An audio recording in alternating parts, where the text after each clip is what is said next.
Welcome to Bright Ideas Innovation Insights monthly Hangout series. Today, our Hangout topic is making your innovation program irresistible.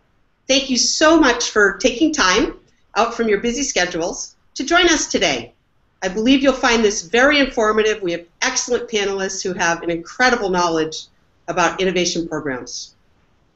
A couple housekeeping items before we go ahead and get started. One, you will receive a record of this Hangout. So have no fear. It will happen either Friday or Monday. You'll definitely get it. The other is that we are monitoring in social. So know that we're using hashtag innovation and hashtag leadership. And our handle is @BrightIdea. For anyone who's attended other Hangouts, our handle on Twitter used to be @BrightIdeaHQ. We have converted over to be @BrightIdea. So please tweet with us, ask any questions. Note that there are polls at the bottom of your screen. We'd love it if you take the polls. Also, be sure to enter any Q&A that you have. Any questions that you have, please be sure to enter them at the bottom, and we will be sure to leave about 10 or 15 minutes at the end to answer any of the questions you submit. And note that you can also vote on the questions. So if there's questions you see other people have put in that you think you would love to have an answer to, vote on them to make sure it gets popped up higher in the priorities. Again, really thank everyone for joining, and let's go ahead and get started. So first, in terms of panelists, we have a great panel. First, we have Dan Weberg, who's Director of Nursing Innovation at Kaiser Permanente. Kaiser is the largest integrated healthcare system in the world, and Dan leads clinical innovation efforts for all 8 regions of Kaiser, and that impacts 10.5 million lives and 50,000 nurses. So talk about job satisfaction. Welcome, Dan. Thank you. And then we have Aisha, who was very nice to let me know her last name rhymes with piano, so I'll make sure I say it correctly. Titano. You got it. And she's Vice President of Innovation and Design Thinking at LPL Financial. It's the nation's largest independent broker-dealer and has over 14,000 financial analysts and really, I should say 14,000 financial advisors and 700 financial institutions. And she's responsible for developing a new approach to making change at LPL using an enterprise-wide innovation strategy and tools approach. So she'll be pulling from her vast knowledge and experience as she answers the questions. And then we have Angie Winiger, who is VP Strategy and Innovation at Farm Credit Services of America and Frontier Credit Farm, which is dedicated to serving agricultural credit, risk management, and financial needs of farmers. Angie designed and continues to execute on the association's innovation program. So as you can see, it's an incredible panel. I'm Gretchen Hoffman, Vice President of Marketing at Bright Idea, and each of the panelists brings an incredible amount of knowledge. But before we jump into the questions, what I'd really like to do, just so you can get to know them a little bit yourselves, is have each of them go around and share a fun fact about themselves that no one can Google, so you'll feel you're on a little bit of the insider track. Okay, so with that, Angie. Well, I think if you tried to Google me, you would find that I'm a pretty adventurous person. But what you wouldn't find is that many years ago, I went skydiving in Cancun, Mexico. Ooh. So she's a risk taker, which sometimes you need that with innovation. So thank you. Welcome. Dan. So if you Googled me, you'd see that I do a lot of triathlons, but I don't think you'd see that this year I escaped from Alcatraz, the prison, in a triathlon and swam from there to the Bay, San Francisco, and then biked around the city and did the run as well. So. Wow, kudos to you. Also very daring. So maybe that's part of the makeup of an innovation program leader. Aisha. If you knew the right thing to Google, you might find this, but I am a huge sci-fi and fantasy dork. I use the excuse of having children to get everyone all dressed up and go to conventions. I'm that lady. I'm the lady who's too old to be there. Okay, all right, thank you. And while we have you up, let me go ahead and ask you the first question. Why is innovation program participation such a hard sell? You know, I think it's a hard sell because, well, let me take that back. I'm not sure it's a hard sell. I think originally, when you're talking to folks about innovation, the word innovation is kind of sexy, it gets people excited. But when I think it comes down to discussing innovation programs and actually implementing innovation, you get into the nitty-gritty of, the emotional resistance to change. And I think while everybody wants to kind of be on board and be excited, when it comes down to doing, I think that you'll find that folks aren't necessarily aware of the fact that they're going to resist, because what you're doing by definition is new. So I find the hardest thing for me to manage, and the hardest thing for me to manage through with my executive team, is the discomfort their team reports back to them as we do innovative things. Okay. Great. And Angie, do you have any further comments on that? I do. I look at it from a couple different things. In organizations, you have a lot of diversity in skill sets and behaviors and backgrounds, and so sometimes you talk about innovation, people are coming at it from many different areas, and so trying to get everybody on board, I think, honestly, is impossible, but you want to get as many people on board as you possibly can. So just making sure that you're being aware of diversity and things like that.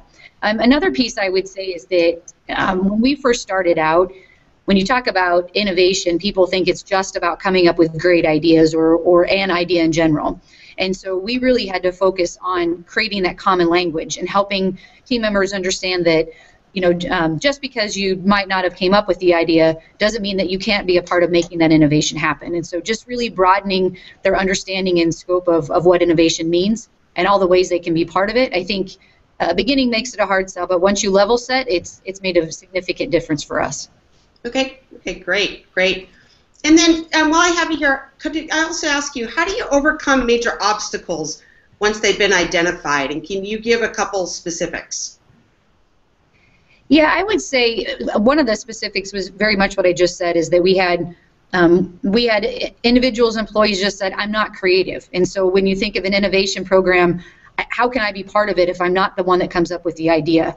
And so one of the obstacles we did to overcome that is we created a innovation roles activity for our team members to use, just to help identify all the different pieces and parts it takes to make innovation happen, and then where they fit in that place, where they may natively fit. And then what we also discovered is that it really depends on the idea, because in some instances I might sit on the end that I'm the creator.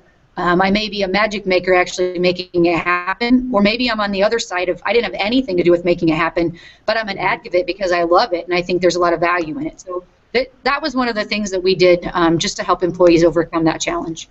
Okay, perfect. So, and then Ian, what I'd like to also ask Aisha, do you have any additional comments? I know you made a few, but any other specifics you'd like to add? When we're helping, the way I explain it to my executives, and maybe this is the tip, is that we talk about this with executives. The way I explain it is, the first time people do things in the innovation space is kind of like playing a board game for the first time, right? You're uncomfortable, you don't know what to do, you're going to check the rules often, and if you use that first experience as the experience, as your benchmark, basically saying I do or don't like this because of the first time I've done it, you'll rob yourself and your culture of great things. So what we try to explain to folks, and we dialogue about a lot, are the basics of this is going to be uncomfortable the first time, but just like a board game, the second time you do it, the third time you do it, you'll get better and better, and before you know it, you'll be cheating, right? You'll be gaming the system. So we ask folks to ride out, we call it out before it happens. We call it the discomfort, and then we ask folks to kind of ride it out and give it a chance before they make a decision whether or not they do or don't want to participate in something. Okay, great. For anyone who's just joined, just so you know, we have a great panel today. Our topic is making innovation program engagement irresistible. And the accounts that we have on here, or companies, I should say, are Farm Credit Services, Kaiser Permanente, and LPL Financial. So we thank them very much for joining. And with that, what I'd love to do is continue some of our questions. Another one, why don't we go to Dan? Dan, how have you worked with internal communication and marketing teams to increase the engagement in your company? So one strategy that we use is over the past 2 years, we have a large organization. We have over 200,000 employees. And so to engage all of them or get the word out about any project is really tough. And to send out, one-page documents or emails with descriptions doesn't always resonate with people. And so what we've done is we've created personas and stories around the innovations, and we've actually taken those and made interactive kind of tours and pop-ups and videos that we can share with people. And we've taken those across the organization to different stakeholders, from the executive team all the way down to our frontline staff. And they resonate with the story. So when we put the a patient, a hypothetical patient in the innovation situation and show how they interact with a technology or a new process, people can see it and resonate with it and ask questions because they can kind of get into the experience. And so, working with our internal communications team on messaging, we have a large labor union force as well, and so knowing what not to say and what to say, how you word different things, the language you use, how far you're willing to push some of the concepts with stakeholders who may be more conservative than others is really important. So I think the internal communications is key, and I think you have to hit them with multiple modalities from the story type all the way to the one-page email, or like our executives always want this 10-page PowerPoint deck. So you just have to hit them on multiple ways, but keep it consistent across all platforms. Yeah, we've heard, I know from a lot of our customers, that the consistency is really very much key. Angie, is there anything else you'd like to add? Yeah, I would say we do some very similar things. We look for opportunities to use every medium that our marketing team and communications team has to offer. So we do a lot on our internal SharePoint site or intranet, where we'll post top stories for all employees to be able to read. We do communication updates every 2 weeks, where we have a chance to just be able to share what's going on. We publish an Innovation Insights newsletter quarterly that really talks about what's happening in the innovation program, how many ideas have come through, what are some of those ideas that have happened, what are some of the pilots we're running. We also really utilized the marketing team a couple years ago when we did a company-wide innovation event. So they helped us a ton with, making posters, creating videos, capturing pictures when we wanted to share back the things that we've done. It's always fun to share the memories through videos and pictures, and they did a really good job of helping us capture. So I would say, bringing them in and having them be a partner in your innovation program it's essential for us, and I think it's essential for everybody. Okay, all right, really. And anything else that you'd like to add, Aisha? I think Dan had a great point, and I think it's really important in innovation to take your own medicine, right? So in innovation, oftentimes we will evangelize that tools for designing things like narratives and personas and all of the experiential kind of cognitive facilitation tools to help people move through the process. And I often find that innovation practices themselves then neglect to use those same tools to design and build the practices. I think it's great when we advocate what we're using for tools for the design of our own shops, right? And really show people, instead of just saying this is the way you should do it, we show them this is something different and this is how you can execute it. And then they get the experiential benefit of going through it, which makes them a lot more apt to adopt those behaviors later on. Yeah. Okay, no, that's really good. I have to tell you, about every hangout we've had, there's always the discussion about consistency of communication. Make sure you continually share the results. So I think it's very, very important. So Aisha, is there anything you'd like to talk about in terms of how have you worked with other internal departments to increase engagement? I mean, I think it relates very much to what we were just talking about, but is there anything additional you're doing? Like, are there any specific departments you really try to, ramp up even more, whether it be communication or relationships? Yeah, absolutely. So there isn't, in my mind, there isn't really a department that isn't or shouldn't be involved in innovation. But there are some groups that are, because of the subject matters that they deal with, are really tightly connected to innovation. And I find if those folks aren't on the same page, or if they're using different philosophical viewpoints to kind of do their thing and create their practices, inadvertently you'll create more resistance than you need to manage. So specifically, we really reach out and work really, really collaborative with everyone who's in what you would call the formal change process. So our PMOs and our governance and our strategy folks, we work with them to figure out where we can fit and where they would naturally fall back on us if they needed help or assistance.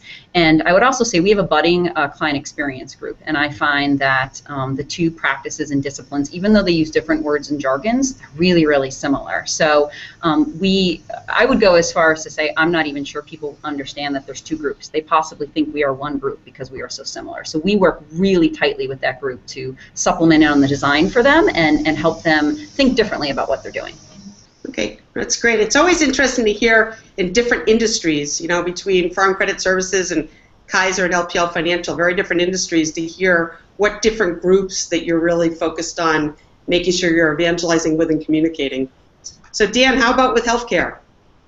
So healthcare is about 20 years behind the rest of the world in terms of innovation, I think. And it's because of the training of all of the medical staff and the nursing staff and the caregivers. And there's a lot of aversion to risk because you don't want to. You have lives at stake at some level, and so people tend to have this aversion to trying new things when they know something's working. And so we do a lot of work with our frontline staff to understand what their pain points are and then work with them to co-create solutions so they can be part of the process. What we found is when you push down innovations from some group up at the top and say, now it's your turn to implement, that you get a lot of resistance, and actually they will subvert your efforts and make sure that they don't actually work, and they'll destroy them. So, which is fine because they're protecting their work and their patients, and so you really have to engage those frontline staff to get that. And then the other piece that's sometimes hard is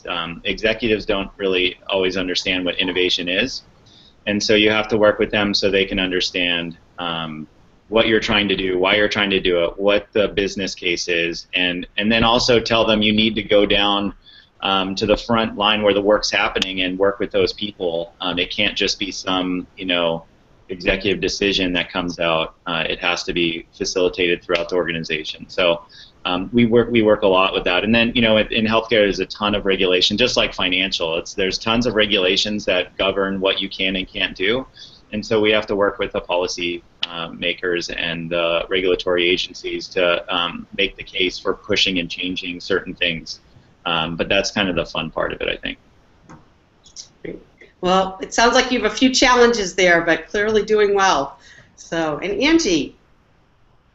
I would say for us, we're a lot like Anisha in your organization. We do a lot. Our culture itself is very team-based, and so most anything we do happens with another team, not with just the functional team that we may be working on. And so that automatically just feeds in the nature of collaboration and innovation and transparency. We do a lot of cross-functional teamwork, and it's really just embedded in our organization from that perspective. So, we have to have a close relationship with marketing, communications. I would say they're probably the main one. We do a really good job of bringing in the right resources at the right time. So regardless of the team that you sit on, if you have the knowledge, you have the information, you have the expertise, we want to bring you on board and have you help us out with these ideas and to make them happen. So it happens pretty frequently in our organization. Great. Well, it sounds like with the different industries, there's definitely challenges, but innovation is something everybody needs, and if you continue to communicate and share some of the results and work with the key departments, that we continue to move forward. So, and get those great ideas coming forward. So, with that, I'd like to just talk for a minute about challenges. And the reason I made the comment I did is more because, a lot of times we hear about folks as they're trying to get more buy-in. What they really try to look at is, putting forth some challenges and communicating those quick wins and results that they can get or outcomes that they can get from those. So Dan, I'd love to hear from you, or I know you said sometimes there's challenges in the healthcare industry, so can you share some lessons that you've had about really what do you not want to communicate and why? Well, yeah, but when we go around and do those innovation stories or we present results from different things, I think as an innovation leader, it's less of my role to go out and create ideas and more for me to help message them and garner support and actually engage the front lines to create the innovations. But sometimes when you do that and you throw out an idea, you get a lot of interesting feedback from people coming from where they sit. So sometimes it's, are you putting in this new innovation to replace jobs, or how is this gonna, you're gonna take time away from the patients, or that there's no way that's ever gonna work because it's gonna take away whatever they're holding on to. And there's a lot of challenge with that, and I think, I've learned over the years is, you have to be open to that and realize that it's not an attack on you personally, which sometimes you can take it as. But it's it's the change process and people struggling with letting go. So I think as you hit these challenges, trying to spread innovation, just realize people are coming from where they sit, and to realize that there's lots of different concerns, and to address them, openly and transparently as possible, and that seems to get through it. And I think the other piece is, when you get resistance, which is always a huge challenge in innovation. Resistance and money usually are the big challenges that I've seen in innovation. So resistance-wise, transparency has always been the best way, and then communicating what you're trying to achieve, not the process, not the step-by-step, timeline or the Gantt chart you've created, but what is like your ultimate vision of what you're trying to get to, and that tends to resonate more so than your timelines in delivering version 7.1.2 or whatever on time. But if you can relate it to what the work is, changing patient care, better outcomes for nurses, better work-life balance, whatever it is, that tends to be better. And then from the money standpoint, I think figuring out how to create the business case is obvious, but then also knowing that you're never going to be able to measure the innovation as well as you're going to want to. And so being okay with this ambiguity and being flexible in how you develop your innovation, I think, are key. Okay, well, that's great. That's great. Yeah, I think flexibility is key. We talked about risk before. I think an innovation program leader needs to have, let's say, various characteristics to work across the departments. So, well, I have you here. How are you using tools or other things that you're doing to gain efficiencies in your program? Yeah, so we use a bunch of different tools. We have we have ideation tools where we can throw out challenges and get ideas and then have them voted up or down, and do that. And we pick specific challenges like home health or physical therapy or whatever, and that helps focus the lens, I guess, of the ideas that flow through. So we have an idea management system, and then we have another system, that web-based system that we track, because we do a lot of meetings with companies, startups, the IBMs, the Apples, the Samsungs, all that kind of stuff to figure out what's cutting edge in their world. And so we have a tool that we call KIT, which is the Kaiser Integrated Technology Tracking System, I think is the acronym. But we're able to put all the different meetings and projects and technologies that we see into that system, and then it's completely accessible no matter where we are. So 90% of my job is connecting the dots, and then I'm able to, no matter what meeting I'm in or where I am, what region I'm in, I'm able to look at what's happening across the organization and then help people see, well, we've looked at that, here's why we like it or don't like it. Here's a project already in flight, you need to go talk to these people so you don't recreate the wheel, and that's been really, really helpful for us. We have over 2,500 technologies tracked in there, and now we're starting to use it for some other business processes, so things are connecting across multiple groups, and it's been really helpful for us. Wow, well, that's great. And Aisha, I know when we talked before, you had said you had some ways you also were looking at gaining efficiencies in your program. Would you elaborate? Yeah, so we also use an idea management system to tackle challenges. So we really consider our practice to have two facets. One is the actual innovation pipeline, right? So what are the good ideas? Where do they come from? What life do they live? When do they fruit and execute? And we use a series of software to help us manage those and manage the collaboration that happens within them so that we can both monitor and measure later. In tandem with that, in partnership with that, we have focused, so LPL is pretty early in the innovation maturity curve, right? So if at one end you have, some people doing some innovative things some of the time, and on the other end of that curve you have a company who maybe has a business model that's built around innovation. Everybody, when they first start, falls somewhere on that scale, kind of innately. So our group is pretty early on the scale, and I would say in most of the financial services firms I've worked at, they've been pretty early on the scale. And so what we find there is that on top of managing ideas, you also have to bring in tools that help people manifest individual innovative behaviors. So kind of outside or absent of the innovation life cycle, right? There's a series of behaviors that innovative people do, and it's just how they kind of live and how they work and how they act. So we also have a series of tools that helps us groom and bolster those behaviors inside of our user community, so enterprise-wide. And those would include things like we have a tool called Innovation in Your Inbox, which is a series of videos teaching you how to use tools that are meant to be desktop tools. They're meant for an individual user to use day in and day out to kind of think about work a little bit differently. So I always tell folks when we have a tool conversation specifically, the tools are going to be all about the activities you are actually trying to manifest in your group. If you've got an innovation pipeline, you probably need an innovation pipeline management tool. If you don't have an innovation pipeline yet, there's other tools and other supporting activities that you can use to get your folks so that they're ready, so that they're ideating enough that you would need something to manage the pipeline.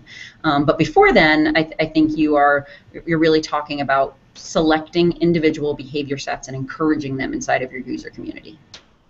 So a for example would be, in our group, it's understanding how you use empathy to innovate. So how do you use empathy to create a new point of view to come up with new ideas? So our toolbox might be something like an empathy map that we share with our community, give them templates, a video on how to use it, and then encourage them to use it themselves or in small meetings or in large facilitated sessions. Great. Empathy's key. So. Sure is. All right, and we were talking a few minutes ago about challenges, and Dan, I'd love to just jump to you in terms of, we've had some questions come in about sponsors, and do sponsors communicate around challenges using the tools or platform? How does that work? So the word I hate most in our organization is called socialize, and so we get these ideas and people want to socialize them with everybody, and for me, socialize doesn't require anyone to have any action. So sponsors sometimes like to socialize things and get buy-in and consensus from all these people that may not actually matter in the life cycle of the innovation. So I think from a sponsorship standpoint, you need to select the people that are going to either take down a barrier or help facilitate you moving something forward or get you resources. And that's what we've tried to focus on more recently is really selecting people as sponsors and showing them the value to their work and then asking them specifically for help in some area of getting the innovation moving forward. We've tried to stop this idea that you need consensus to do innovation because you'll never get it. And especially at an executive level, no one will agree 100% with you. So I think you have to really be selective, and it's the leadership capability of setting the right table and getting those people, and then moving forward. One of the kind of things we're working on now is being really deliberate and figuring out kind of almost like a checklist of sponsor responsibilities as we move something forward. And then linking it back to the strategy of the organization is another piece too. So we're not just spinning up a bunch of awesome things that then never can get support because they don't align with the direction and the funding mechanisms we have. Great. Well, I have to say we have very informative answers and very much appreciate the panel here. For anyone who's just joined, I saw some additional folks joining in the midst. This is making your innovation program irresistible. And we have on today Farm Credit Services, Kaiser Permanente, and LPL Financial. If you have any Q&A that you would like asked, be sure to submit it in the Q&A panel down below. Or you can go ahead and tweet with us and engage in the conversation at Bright Idea. So again, anyone who just joined, we just changed our Twitter handle to @BrightIdea, not @BrightIdeaHQ, which it used to be, and #innovation, #leadership. So, to continue with these tricky questions, again, folks, keep submitting your questions and we'll continue. Aisha, can you share some do's and don'ts for communicating to potential participants? Yeah, absolutely. So do focus on creating excitement. I would go as far as to say, particularly at first, I would think of this not as a communication effort, but a marketing effort. So to kind of tie back to an earlier comment, if this is everyone's got the discomfort of the first time of playing the board game, you need to get them really excited to push them through that discomfort. And it's not going to be a status update. It's going to have to be some real, genuine enthusiasm building, which means you're going to rely a little bit more on your marketing tools than you are on your communication tools. I would say for your don'ts, I would say don't neglect to prepare people for the process. This is innovation, I think, in a lot of ways is really experiential. And just like good experience management, people being aware of what they're about to go through, both in process and in feeling, is really important. If you can explain to them ahead of time kind of what's going to happen in any given challenge or any given effort where you're working with innovation, if you can explain to them kind of these are the steps, and this is probably how you're going to feel through these steps, I find that instead of those emotional elicitations kind of stopping folks or getting in their way, if we can predict them and talk about them ahead of time, it helps them move through them with some validity. Okay, no, great. And Angie, we had talked a little bit about programs, tools, etc. And there's a question here: are there any innovation activities that happen outside of the tool or the software platform? And can you elaborate a little bit further? Sure, I'd like to. Our innovation platform is broad. So the use of our tool really just manages a certain piece of the process, and we use it mostly when we want a broad, hit the broader organization. So in situations where we have functional or cross-functional team brainstorming sessions where they're smaller and small groups, those types of things, we don't typically embrace the tool and those things. Those ideas kind of bubble up in their own processes. We also get ideas through our strategic planning process. We use a 6 thinking hats. I don't know if people are familiar with that methodology as far as meeting facilitation and brainstorming. So that's something that happens outside of the use of the tool. But we also look to use the tool in other platforms. So for instance, when we had this big organizational event, part of that innovation event was done by brainstorming face-to-face, bringing a whole bunch of people together to vet ideas using stickies and colors and pictures and different things like that. But as we got to vetting down the ideas and really thinking through, which ones do we want to move forward, we wanted the larger crowd because not everyone in the organization came to those certain pieces of the event. So then we went back into the tool and used it really to help us synthesize down, get the broader organization's input, and then kind of move back in through a process. So we use it kind of in and out, depending on what we're trying to accomplish, but we do have 2 open campaigns. One campaign that's focused on improving processes and systems that obviously hits the broader organization. And then we serve farmers and ranchers of rural America. And so we're always wanting to look for ideas around customer innovation. So we have one that's very focused on that too. So it has a general use and purpose broadly across the organization and then gets used intermittently with different activities we have going. Great, great. That's very good insight. And along those roles, could you just talk a little bit about what role does transparency play in terms of all you're doing? Yeah, I would say in our organization, transparency is huge. Because we're a flat organization, we are very team-based. You have to be very transparent in order to make all of the pieces move and to get everybody on board. And it really starts at our executive and our senior leader level. The one thing that we've also found with transparency is that in order to get people to understand, it's obvious you can't say yes to every idea that you have. There's absolutely no way. And so sometimes you have to say no. And when you have to say no, you want to make sure that you're not turning them off to innovation and to creating and submitting and sharing their ideas. And so we do a really good job of helping employees understand why. So why is it that we've made the decision that we've made? Is there an alternative to it? Is there something else coming down the road? And just that open honesty, transparency, I think really goes a long way. So I apologize. I've got to get up. If I don't move around, the lights turn off. So it gets okay. That's all right. So let's move then to Dan while Angie disappears for a moment. So Dan, I'm just curious too for transparency, particularly in the healthcare organization. How would you comment on what the role is for transparency and what you're doing?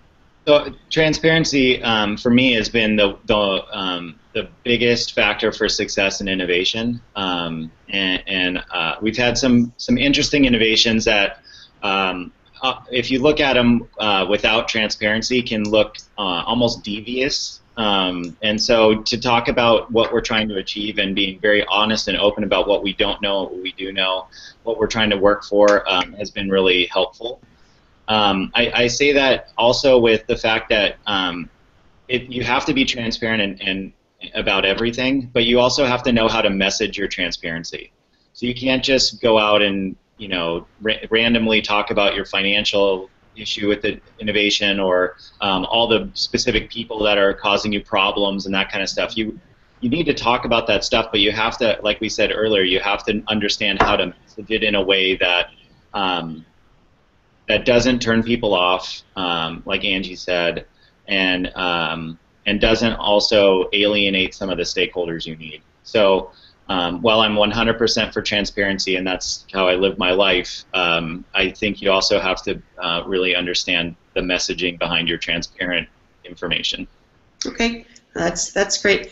You know, it's interesting, Dan. You had talked a little bit in terms of, you know, setting your table, and maybe everyone can't be at the table, I think you said, and I think you have to know and make sure you know the right people that need to be there. So I think that's something that's very important for everybody to keep in mind, that, you know, at least know the key stakeholders, make sure you've pulled them in, you know, you're communicating with them, but in the same token, know that not everybody is going to be on board, right? Yeah, and set your table with people that hate your idea. I mean, you can use that energy, and if you can direct that energy towards improving what you're trying to work on, it's perfectly. I mean, that you have to have the naysayers at the table, otherwise they'll work behind the scenes to make sure that nothing works when you go live with things. So, and also you have to understand that not everyone needs to be at the table. And so when people want to get there because they think it's a cool, sexy idea and they just want to be involved and put their name on it, you need to know that you can say no to that too. Okay, yeah, great point.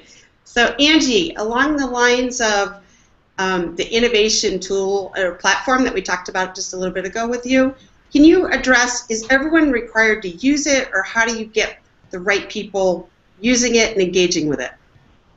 Well, we don't have the hard and fast rule that if you choose not to use the tool, you will be replaced by those who choose to use the tool.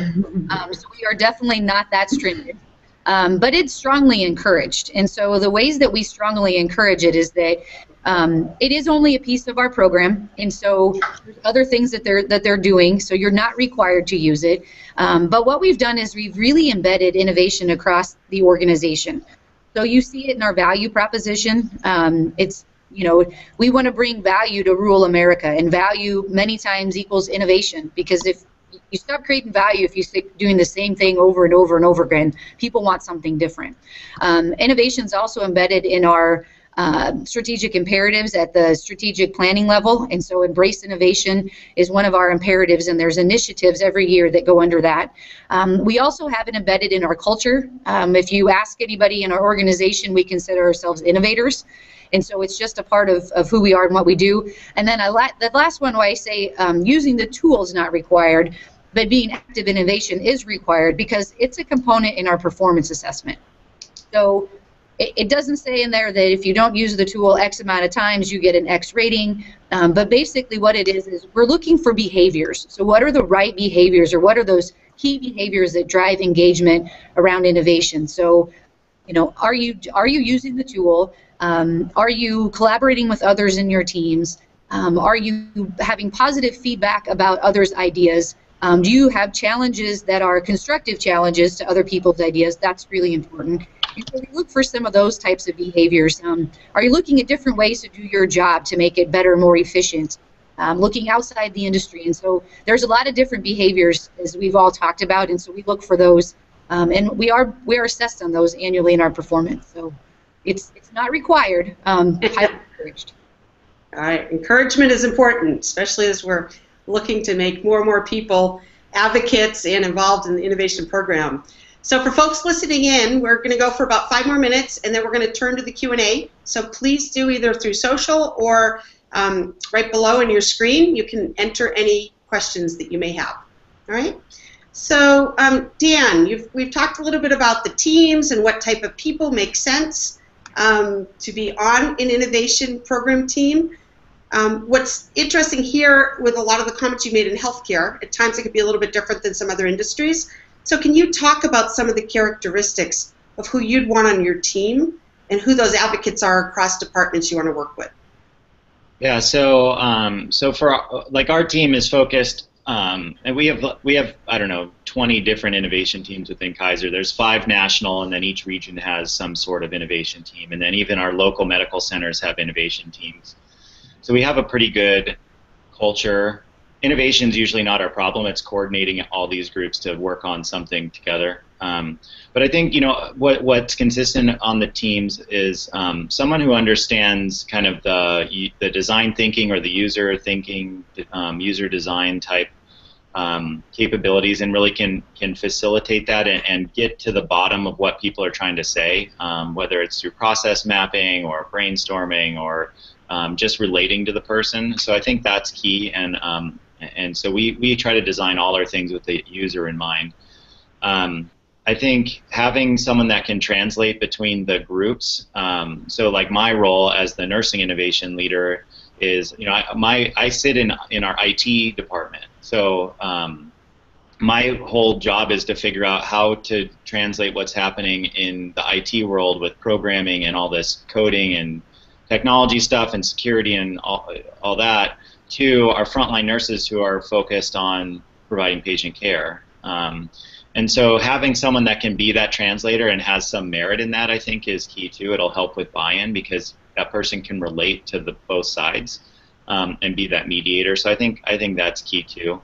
And then, you know, having a leader that's okay with failure, I think that's key too. So, you know, even the most successful venture capital firms fund maybe 5 to 10% successful companies, and so you should have that same kind of thing with your innovation program. Like, not all of it's going to be successful, and you're probably going to get pretty far down with some of them and realize that you need to kill it.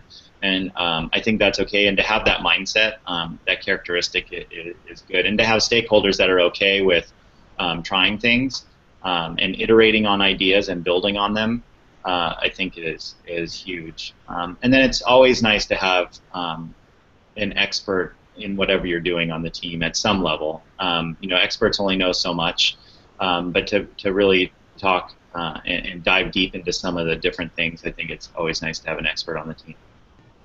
Great, great. Well, I have to say, I keep coming back to some of the comments you made, Dan, on the, you know, setting the table with, you know, the people that you immediately would think of, and then possibly some that weren't originally your advocates. I think is a very good point. And I think the other one, in terms of it's okay to, you know, to have failure, and as you commented, to have leaders that are okay with failure, because that's really how you're going to move forward and figure out the right invention ideas, I should say. So thank you for those comments. A couple things, just as we're going to go to Q&A in just a couple minutes, but want to do a quick wrap up here, going around with each panelist. And in closing, and while I have you up here, Dan, what I'd like to ask is, if you can just take maybe 30 seconds and talk a little bit on, you know, what are your top 2 tips, let's narrow it down to, of what you would recommend, okay, that people think about, and if it's 2 or 3 or 4, that's okay, to have the best impact to really making sure that people have an innovation program that is irresistible. So the first one I would say would be make innovation part of your culture, not a separate department. And so what happens with a separate department is people will rely on that department to do all the innovating, and then potentially not, you know, innovate on their own or feel intimidated by it. So I think if you have an innovation department, making it irresistible is spreading that culture across the organization. And so I guess that leads into the second one, is make your job obsolete. So if you're a good innovator and you're creating an innovation culture, you shouldn't need an innovation team at some point. And so, you know, if you have that in mind, then you're spreading and working for the greater organization rather than kind of your own team's survival kind of thing.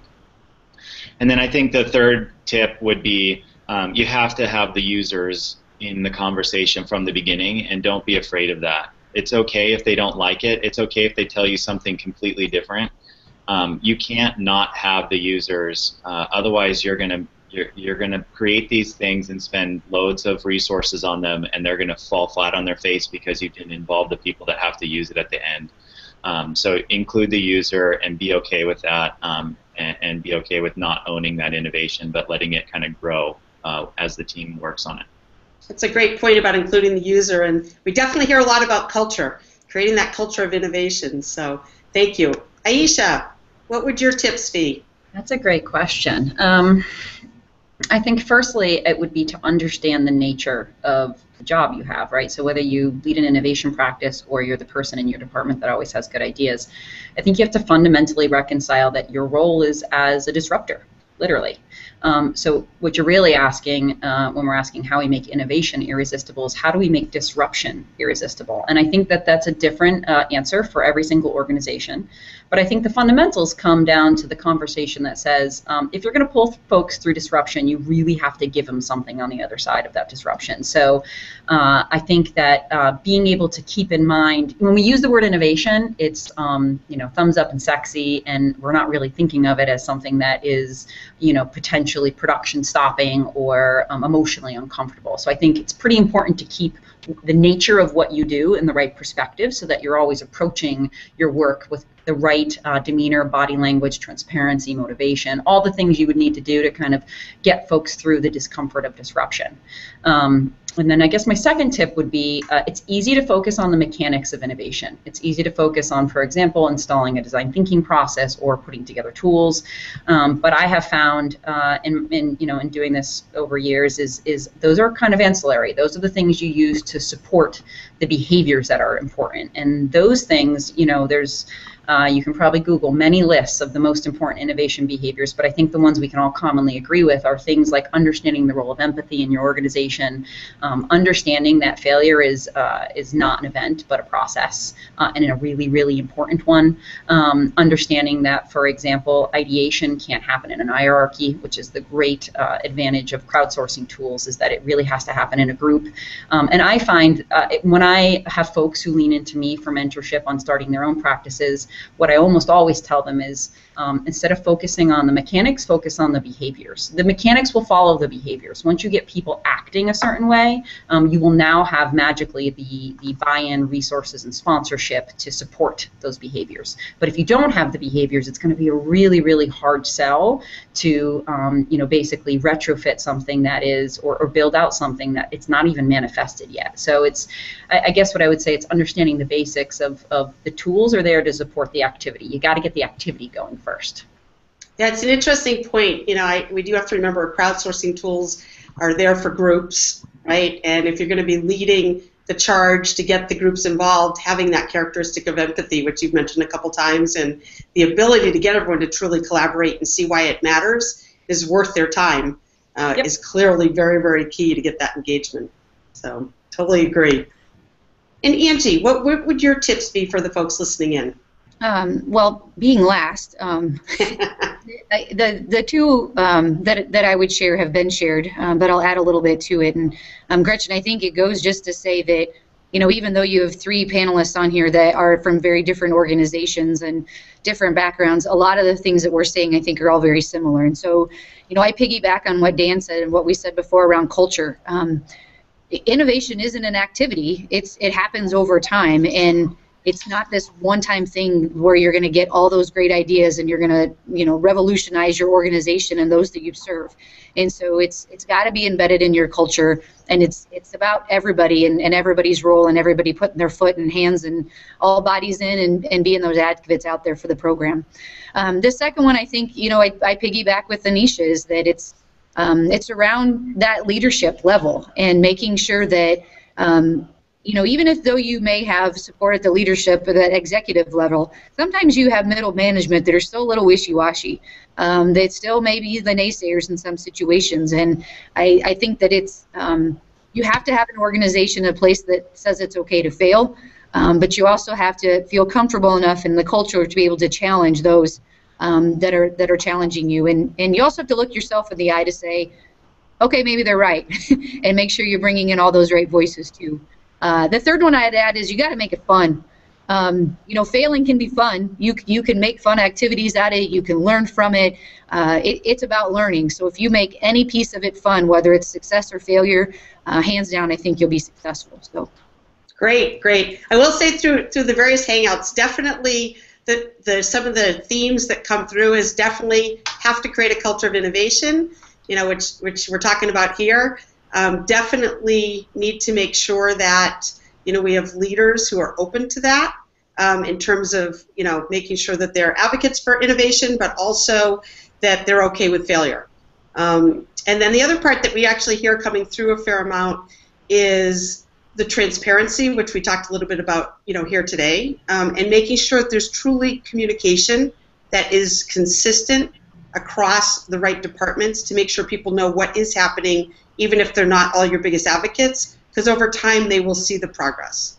So, I thank everybody very much for all those comments. With that, I'm going to jump over to Q&A to make sure we have time for some of these great questions that have come in. And it looks like the first question that came in is for Dan. So I'm going to jump over to Dan here. And the question is, can you expand on your list of qualities that make a great sponsor? Huh. I think it depends on what you're trying to achieve. I think someone that can understand your vision and communicate that to the people, to their sphere of influence is key.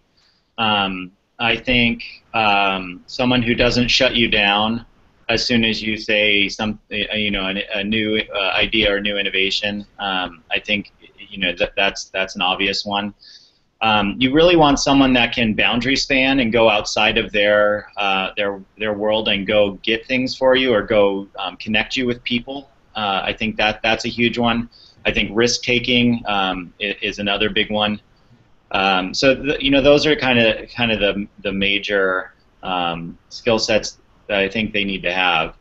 But it depends on the project. I mean, if I'm trying to get a technology through, then I need the sponsors that can help me with security and implementation and training and that kind of, or design and that kind of thing. But if I'm getting a process through, then I need sponsors that are willing to disrupt or stop current things. So it just depends on what project. But I think boundary spanning and risk taking and being able to communicate the vision to their sphere of influence are three big ones.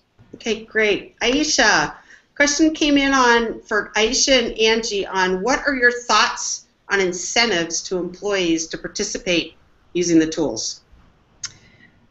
Yeah, so we also do not force compliance or force people to use the tool. Quite frankly, we just make a big deal out of it, right? So we treat it like a game, and we use, I'm going to use the word gamification as in the feeling of gamification, right? So we use the idea that we incentivize folks for participation, we incentivize them for enthusiasm, we create physical networks so people can socialize with our challenges through our tool and in physical spaces, so they get the benefit of kind of networking and a break from their day job. And I think we have focused all of the money is nominal, right? So we'll give out gift cards and we give out pizza lunches with executive managers, things that don't cost a lot of money but are seen as reward and incentive. And then we just really celebrate. We make a big deal out of folks participating. And I find that if you do that with enthusiasm and authenticity, right? So it can't be fake. You can't, say yay rah rah and not really mean it, right? You have to have some enthusiasm there. But if you do, I find that people will participate. The best reward you can give folks is something fun and real. Right? So it's fun to participate in, and it's really going to make change. If you can manifest those two things for people, I think you will find that they will go out of their way to be a part of what you're doing. Great point. I've definitely heard both sides. Some people saying we need incentives, some that we don't. Angie, would you mind commenting on what you all are doing for incentives for employees? We're probably the exact opposite. Because we're a team-based culture, it's really hard for us to just individually incent someone, because for the innovation to happen, it takes more than just the initial idea. It takes all the other pieces along the way in order to make it successful. And so we have a hard time rewarding just one person. And the tool itself, as they put those ideas in, it's really just centered around that person that submitted the idea. One of the things we do, though, is that every quarter in one of the campaigns that we have, we look at all the participation that happened in that campaign. So we're looking at how well was the idea submitted, how thorough was it, did they do a good job of really championing it on their own? We look to see how many people are just active in there and collaborating and putting good quality comments, constructive comments into ideas that would help us evaluate them. And so every quarter we pick an employee. They get a Difference Maker Award, which is a $25 gift card, and they get a little certificate that they can hang in their workstation. Some of the other things I would say that we do is, we try to get people involved in the different pieces of innovation. So if it's your idea, we want to try to create an opportunity for you to be involved in it all along the way. That's just rewarding to people to have that opportunity and to be part of it. Recognition comes in the form of, hey, great job, pat on the back, maybe a call from the CEO or a senior leader, something like that. But I'll admit, this is an area that we are challenged with today. It's one of our initiatives in our strategic business plan to figure that out. We don't think it's nominal things. We think that's great for some people, but people are encouraged by different things and engaged different ways, and so we want to try to be a little creative and different than just giving money and gift cards. So. Okay. Although money and gift cards is nice, right? I will say, I will interject that, you know, I'm on the deal. The problem with money, of course, is that to make it substantial enough to be encouraging by itself, you set up a cycle that adds costs to a challenge which may already be challenged getting money, right? It already is having a hard time getting funding. So piggybacking 1,000 or 2,000 or whatever that number is to get people to ooh and ah, I think is not self-sustaining, right? It's not something you can continue to do. But I have found that by attaching the dollar amounts to the projects, how much money does this project have? Not only does it help us ideate better, people really get excited about, I think it's just maybe the monetary focus, right? That they have X amount of dollars, $20,000 to fix this problem. For some reason, as soon as we get the money on that, I'm not really sure I understand the cognitive mechanics here, but as soon as you put the money in play, people, it's almost like, oh, I've got $20,000 to play with. They get really excited about that constraint in their challenge, and I have found the challenges really step up in their productivity when we can layer in that constraint. It's not always possible, right? What we love to encourage with our leadership is, hey, you have a problem you know you need to solve, and you have a rough budget. Just give me those two things, and I can get a team to really ideate in a very constructive way, and they feel like they spent that money, when in fact they've just ideated within their constraints. So that's one of the, I don't know, I'd use the word trick loosely, but that's one of the mechanics we have put into place to encourage people to participate, and the feedback so far has been stellar. Folks are really, really excited to participate in that way. Oh, that's a great idea. Great idea. So Dan, the next one's for you. So how have you tackled fear of change, stepping out of the comfort zone, etc., in your organization? I tackle it with transparency. So we had a project that had a lot of fear around it. It was a real-time location system that was, you were able to put a location badge on staff members to help them find each other and find resources and things. And we had a lot of fear about that being used to track breaks and time off and when you're not on the unit, and then that would be used for reprimanding. So we created a forum where we let people voice all that fear. We created a list of it. We showed it to all the sponsors and the innovation team, as well as the leaders and the front line that had created those issues. And then we went line by line and addressed them and took them out of the equation. And then the fear was gone. So I think, you know, being transparent and realizing that the intent of the project wasn't Big Brother, that it was actually to enable workflow, is huge. And I think, you know, for general innovation projects, focus on the outcome. What are you trying to achieve, and be transparent and address fears throughout the process. Don't hold them or think that anything's taboo. Just throw it out there and deal with it. Otherwise, you have kind of that skeleton in the closet, and I think that's really detrimental to the innovation process. Great point. This is a new question that I've not heard on any of the Hangouts. So Dan, while we have you here, I'd love your comment, and then any of the other panelists. Does anyone hold innovation workshops or events for employees to come and learn about innovation at your company? Yeah, we have a ton. We have online learning and training. That's available all the time. We have a 2-week every year. We have 2 weeks where we dedicate the entire learning and development staff to innovation projects. We bring in speakers, talk about projects, and do skill building. We have a Catalyst program where we actually have our design thinking experts go out and train the trainer. We have unit-based teams that are actually rated on a scale of 1 to 5 on their innovation ability, and we have people that facilitate and train those teams and keep them going. I go around and speak. I mean, I think I took 65 Southwest flights last year speaking about innovation to various groups and helping them do that. And then the one cool thing that we have is we actually have an innovation board game that teaches people as they play this board game. Like, it's kind of like life. But it's innovation process. they learn the process that way. So we've been starting to go out and play the game with people, which is it's wild. Wow. Any other comments on that, or? One of the things that we've done is we onboard new employees, as we've put that as a piece of their new employee orientation. So as soon as they come in as a new employee, they understand what innovation means to us, how important it is, and then what are the different ways that they can get involved in. And you know, mostly that we want their input. And most times, companies that have people that come in from the outside and new employees, they come with some of the best ideas because they don't have all the baggage and all the years of things that we've been taught or ingrained. And so I think that means a lot too. So we try to start fresh with those new employees. Great. Well, I see we're at the top of the hour, so I really want to thank our panelists very, very much for the excellent input. Hopefully this gave the folks listening in some new ideas to be able to move forward with your innovation programs. If you would like to have additional content or engage with Bright Idea, our website is www.brightidea.com, and there's a lot of free resources that will be available. And we will be sending you a link to the record of this session. So again, thank you very much to our panelists, and thank you all of you for joining. And we will see you next time. Have a good day. Bye-bye. Thank you. Thanks.